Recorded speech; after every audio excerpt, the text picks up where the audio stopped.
Nicole est la maman de Thomas, un garçon âgé de 3 ans. Elle explique que le coucher est de plus en plus difficile en ce moment. Elle aimerait bien avoir des idées ou des astuces pour accompagner ce moment important. Bien dormir est une nécessité biologique et psychologique, que ce soit pour l'enfant, pour la famille et pour l'environnement.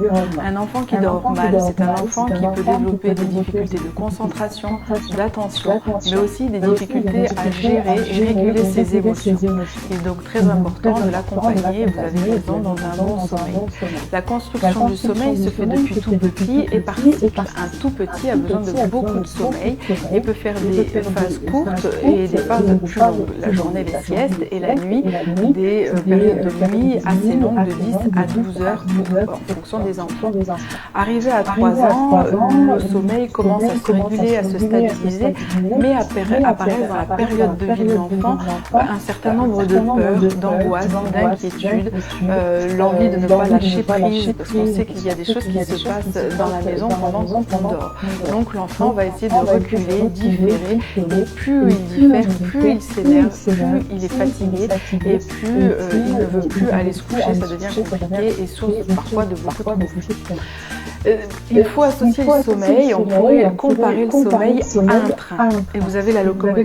Quand le train entre en gare, la locomotive, elle est faite de symptômes et de petits signes qui font dire que l'enfant est prêt à dormir. Il peut se frotter les yeux, bâiller, commencer un petit peu à s'exciter ou au contraire commencer à s'avachir. S'il ne prend pas cette locomotive et ce train à ce moment-là, il est parti encore pour une heure et demie de veille avant de retrouver ce wagon du sommeil. Donc, il faut observer votre enfant et voir à quel moment il est prêt à rentrer dans le sommeil. Et du coup, anticiper ce moment de sommeil en faisant tous les petits rituels. Vous pouvez proposer un bain, arriver au soir pour apaiser votre enfant, le faire manger pas trop tard, n'essayez pas d'attendre si le parent, le papa ou la maman arrive trop tard, ne l'attendez pas, faites manger votre enfant et faites tous les petits rituels de brossage de dents, de pipi, remplir le verre d'eau, lire la petite histoire, de sorte que quand le wagon et la locomotive entrent en gare, ils soient prêts à pouvoir rentrer dans le sommeil de façon sereine. Petite astuce, c'est souvent aussi des périodes où l'enfant change son univers de chambre.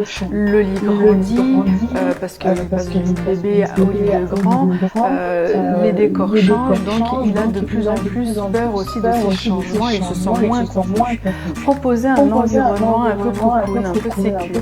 Vous pouvez mettre un toile de tente par exemple au-dessus du lit, proposer des petites lumières qui changent de couleur comme les guirlandes de Noël par exemple, pas trop lumineux mais suffisamment pour apporter du bien-être, et des petits objets vibrants à faire passer sur le corps avec de la musique douce que vous allez pouvoir déplacer sur toutes les parties du corps pour apporter du bien-être à votre enfant et l'aider à s'apaiser et à se détendre.